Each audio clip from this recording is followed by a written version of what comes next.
बंटी कबूतर और टुनटुनी सब्जियों की खेती किया करते थे। उनके घर के बाहर उनका छोटा सा खेत था। इस बार तो आपने बहुत सारी अलग अलग सब्जियां लगाई हैं। हाँ टुनटुनी, इस बार मैंने पहली बार कद्दू की सब्जी लगाई है। जब सारी सब्जियां आ जाएंगी तो हमें अच्छा खासा मुनाफा होगा। हाँ, लेकिन पहले हमें इन पौधों का अच्छे से ख्याल रखना होगा। हाँ, वो तो रखेंगे ही। मैं और आप कोशिश करते रहेंगे। टुनटुनी और बंटी कबूतर मिलकर अपनी सब्जियों के खेतों का बहुत अच्छे से ख्याल रखते थे। उनके खेत ही उन दोनों की कमाई का जरिया थे। धीरे धीरे उनके पौधों में सब्जियां लग गई। ये देखकर वो दोनों बेहद खुश थे। लेकिन एक दिन टुनटुनी ने देखा कि घर का सारा राशन खत्म होने की कगार पर है। अजी सुनते हो, सारा राशन खत्म होने वाला है। आज आखिरी बार खाना बनाऊंगी। अच्छा, कोई बात नहीं, कल कुछ सब्जियां तोड़कर बाजार में बेच दूंगा, ठीक है? उस रात टुनटुनी और बंटी कबूतर सो गए। तभी तेज बारिश शुरू हो गई। बारिश के साथ तेज आंधी भी शुरू हो जाती है। मौसम अपना कहर बरसा रहा था। तभी एक बिजली की आवाज सुनकर टुनटुनी की नींद खुल गई। उसने बरसात की आवाज सुनी और अपने पति को उठाने लगी। अजी उठिए, उठिए, बाहर आंधी तूफान आया है। क्या? हाँ, आवाज सुनिए। जब बंटी कबूतर डाल पर आकर देखता है, तब तक तेज आंधी से सारे पेड़ पौधे उखड़ चुके थे। टुनटुनी, सारे पौधे उखड़ चुके हैं। हे राम! आप पहले अंदर आइए। बंटी कबूतर घर के अंदर आया और उसने दरवाजा बंद कर दिया।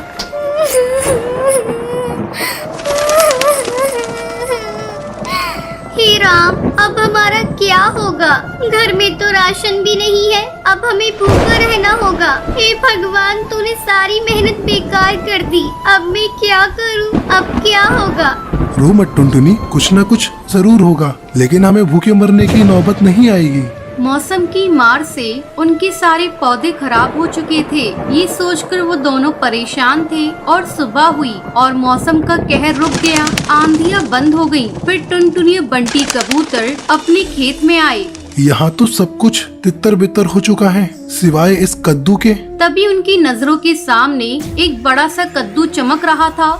मैं सोच रही हूँ, इसे बेचकर ज्यादा पैसे तो नहीं मिलेंगे। क्यों ना हम इसे घर में ही रखें। कम से कम इसकी सब्जी बनाकर कुछ रोज हम दोनों का पेट तो भर सकता है। हाँ, तुम सही कह रही हो टुनटुनी, चलो इसे अंदर ले चलते हैं। बंटी कबूतर ने उस बड़े से कद्दू को उठा लिया और दोनों घर के अंदर चले गए। बंटी कबूतर ने कद्दू को रसोई में रख दिया। मुझे चाकू देना टुनटुनी। टुनटुनी ने बंटी कबूतर को चाकू दिया और जैसे ही बंटी कबूतर ने उस बड़े से कद्दू को चीरा तो उसमें से चिड़िया के बच्चे की रोने की आवाज आने लगी। ये क्या? आप आराम से चीरिए। बंटी कबूतर ने आराम से कद्दू को चीरा तो उसके अंदर उन्हें एक छोटी सी चिड़िया की बच्ची दिखी। हैं? ऊपर वाले कद्दू में ये बच्चे कैसे आ गई? ये कुदरत का करिश्मा है। हाँ, लगता है इसे भूख लगी है। इसके लिए थोड़ा दूध ले आऊं, पर घर में तो दूध भी नहीं है। एक काम करती हूँ, पड़ोस की हरी काकी से ले आती हूँ। जब तक आप इसे संभालिए।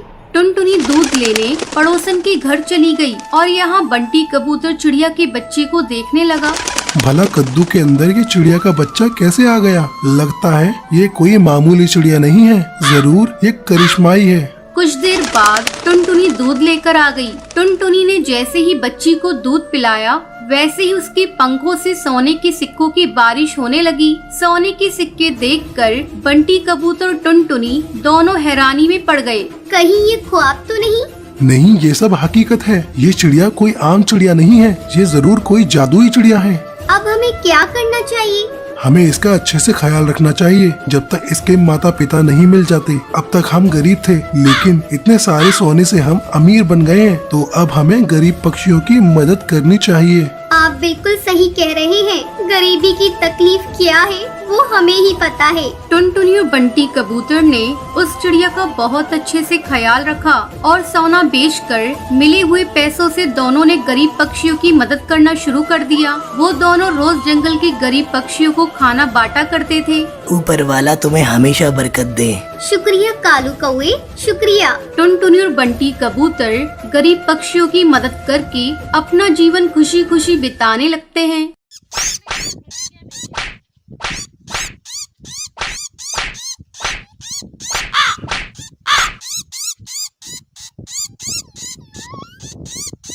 एक समय की बात है, सुंदरवन जंगल में टुनटुनी चिड़िया अपनी सौतेली बहन पिंकी चिड़िया और अपनी सौतेली माँ रानी चिड़िया के साथ रहा करती थी। टुनटुनी की माँ टूनी चिड़िया की मौत कुछ महीनों पहले एक सांप के काटने के कारण हो गई थी।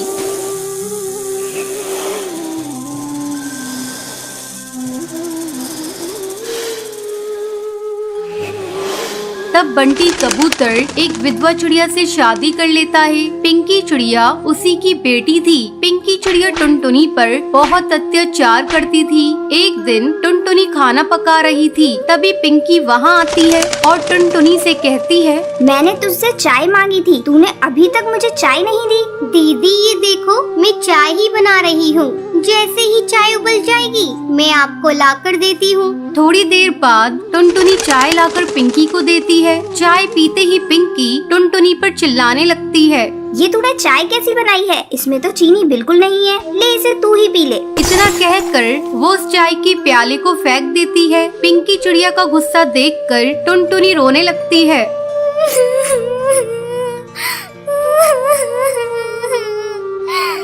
टुनटुनी की रोने की आवाज सुनकर रानी चिड़िया वहाँ आती है। तब टुनटुनी रोते हुए उससे कहती है,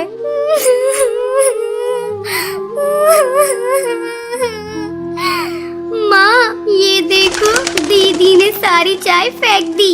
आहा, टुनटुनी तू मेरी बेटी की शिकायत मुझसे मत किया कर, चल अब चल कर सफाई कर। टुनटुनी को पूरा घोंसला साफ करना पड़ता है। दिन भर काम करने के बाद टुनटुनी रात को अपने घोंसले में जाती है और अपनी माँ की तस्वीर के सामने फूट फूट कर रोने लगती है।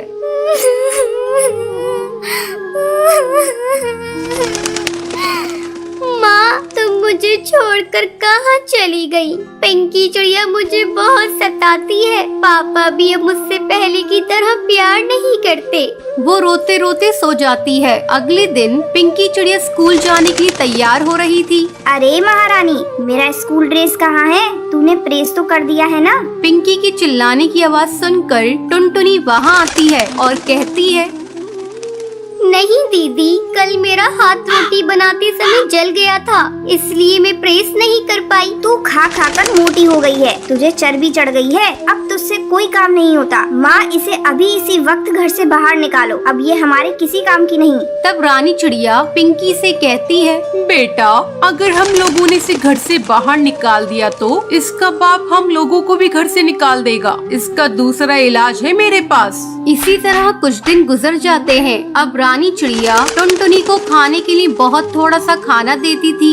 धीरे धीरे टुनटुनी कमजोर होती जा रही थी। एक दिन रानी चिड़िया टुनटुनी से कहती है, टुनटुनी जा कुएं से पानी भर ला, पीने का पानी खत्म हो गया है। माँ मैं कुएं से पानी कैसे निकालूंगी? मैंने कभी कुएं से पानी नहीं निकाला, मैं कुएं में गिर जाऊंगी। तू डरती क्यों है? तेरे साथ पिंकी चिड़िया भी जा रही है। हिम्मत करके टुनटुनी पानी भरने के लिए कुएं पर जाती है। जैसे ही वो कुएं से पानी निकालने लगती है, पिंकी चिड़िया उसे कुएं में धक्का देने के लिए जाती है। पिंकी चिड़िया का बैलेंस बिगड़ जाता है और वो कुएं में गिर जाती है।